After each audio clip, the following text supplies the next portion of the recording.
This is the beef and pork meal. This video shows the cooking process. The full recipe at thelils.com has exact ingredient amounts, where to buy everything, a full nutritional breakdown, detailed instructions with cooking times, and more cooking styles for this recipe. Link in the description. This recipe is formulated to meet the full FEDIAF 2025 nutrient profile for indoor adult cats, and it uses a short cook window on purpose. Keeping the heat brief is what protects the heat-sensitive nutrients. Once the stove is on, things move quickly, so weigh everything out and have it all within reach before you start. Keep the supplements in their own group. Those go in right at the end. This is a soup style, so we start with more water than usual. Cut the beef, pork, and salmon into small pieces and cut the butternut, squash, and pumpkin into larger pieces. Since there's no blending, the meat pieces are the size your cat will eat. So cut them small and even. Smaller pieces let the center reach the target temperature quickly before the surface overcooks, keeping the cook safe and the nutrients intact. For the liver, snip it into small pieces with kitchen scissors right inside a cup. That keeps the liquid contained so none of the nutrition goes to waste. Keep everything separate. The proteins go in at different stages. Now for the poach. The beef and pork go in first with some of the recipe water.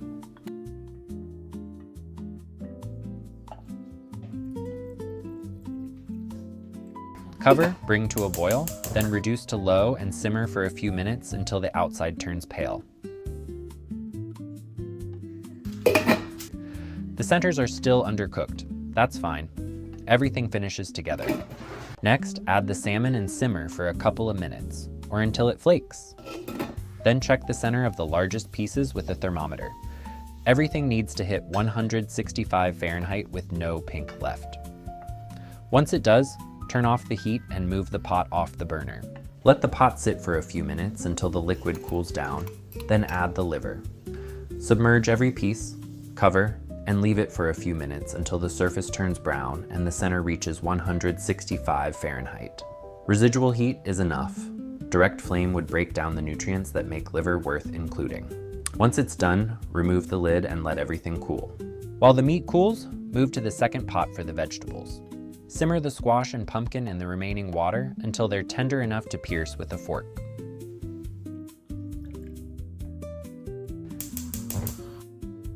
Once cool enough to handle, mash them until smooth. Cooking the vegetables separately brings out their natural sweetness and color, and stirring them in as a mash gives the soup a richer body and aroma that many cats find more appealing. Add the vegetable mash to the protein pot and stir gently until it's fully worked through, and the soup is evenly combined. Don't discard any of the poaching liquid. It's part of the recipe. Now it's time for the supplements. Make sure the food is fully cooled before anything goes in. Heat breaks down a lot of what you're adding. For the exact amounts and where to source everything, the full recipe is at thelils.com.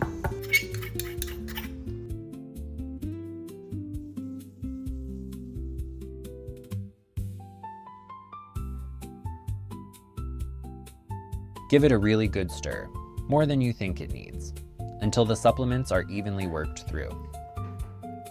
Set aside enough for the day, then divide the rest directly into freezer-safe containers. Ideally each one a full meal, and pop them in the freezer. The full recipe with exact amounts, sourcing, and nutritional details is at thelils.com.